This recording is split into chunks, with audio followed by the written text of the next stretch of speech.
Voilà, c'est toujours le salon du livre à Genève. Il fait toujours beau, paraît-il, parce que nous sommes ici à l'ombre. Claude Cartier, merci d'avoir fait le déplacement jusqu'à Palexpo. Je rappelle pour ceux qui sont sur Internet, puisque ce sont nos sujets de notre blog, que nous sommes à Genève, Palexpo, à l'entrée de la ville. On va parler de 2 livres, on va faire 2 sujets. C'est la tradition cette année. On va d'abord parler d'un livre que nos auditeurs connaissent, puisque c'est au catalogue, c'est La découverte des chapelles de Suisse. Ouvrage extraordinaire, mon cher confrère. Quelle érudition, quelle connaissance.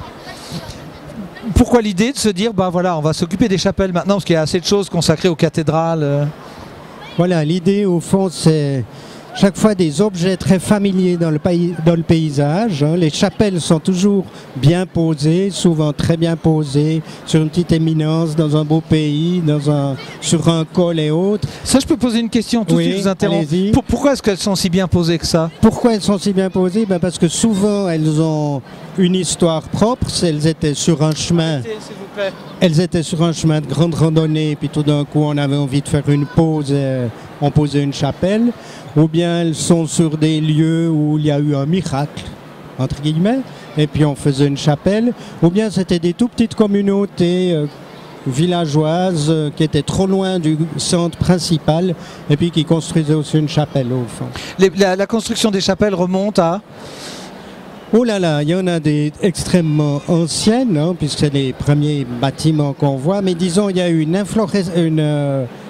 inflorescence de chapelles remarquable au XVIe siècle, par exemple dans les montagnes et dans les Alpes, oui. Hein, dans la vallée de Conches, qui est une haute partie du Valais, où là tout d'un coup, c'est dû très souvent à la contre-réforme, hein, où l'Église catholique a voulu s'affirmer par rapport à la réforme qui gagnait du terrain, et au fond a construit de multiples petites chapelles baroques. En Savoie, vous avez un patrimoine absolument magnifique de chapelles justement baroques qui datent de cette époque.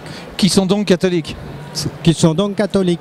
La chapelle est une chose en général quand même catholique. Parce qu'il y a un saint, parce qu'il y a... Il y a un saint, il y a un événement, il y a une forme de piété qui correspond au fond très bien à ce genre d'édifice. Alors comment ça se fait que les Huguenots sont quand même fanatiques de petites chapelles? Alors, parce que ça fait partie de notre patrimoine, hein, oui. Puis heureusement qu'on a dépassé ces affaires de guerre de religion et au fond qu'on admire tout ce patrimoine qui est là, quoi. Alors après ça, bon, faut trouver un éditeur. Vous avez trouvé Favre, on les salue. Le temps de vous documenter, le temps d'écrire, le temps de trouver une systématique, des explications, parce qu'on commence par dire c'est quoi une chapelle, ce que vous avez fait, je vous ai laissé expliquer tout ça. Combien de temps pour faire ce livre-ci? Oui, 8 mois, disons, 6 à 8 mois. C'est très rapide pour un journaliste, ça, non? C'est assez rapide, oui, il faut bien s'organiser, il y a beaucoup de documentation à faire.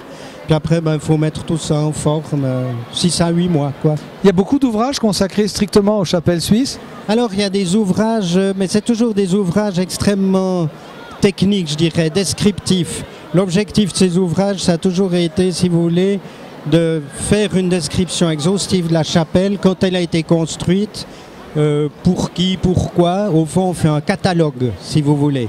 Tandis que là, l'ambition n'était pas ça. L'idée, c'était plutôt de se dire, au fond, qu'est-ce que racontent ces chapelles? Qu'est-ce qu'elles nous disent? Pourquoi elles sont là? Plus qu'une fiche technique, elle a été construite en 1612 par tel et tel, et rénovée en 1815, etc., etc. Donc, si vous voulez, l'objectif là était tout à fait différent. C'était de comprendre ces chapelles, leur langage.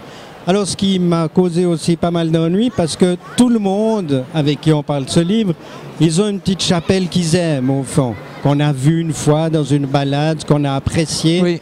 Et puis forcément, ou presque forcément, elle n'est jamais dans le livre.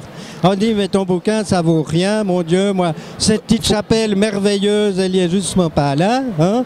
Mais au fond, c'était pas ça l'idée. J'ai dit non, c'est pas ça l'idée. On a pris quelques chapelles représentatives, au fond, d'une idée, et puis c'est ça qu'on a exposé.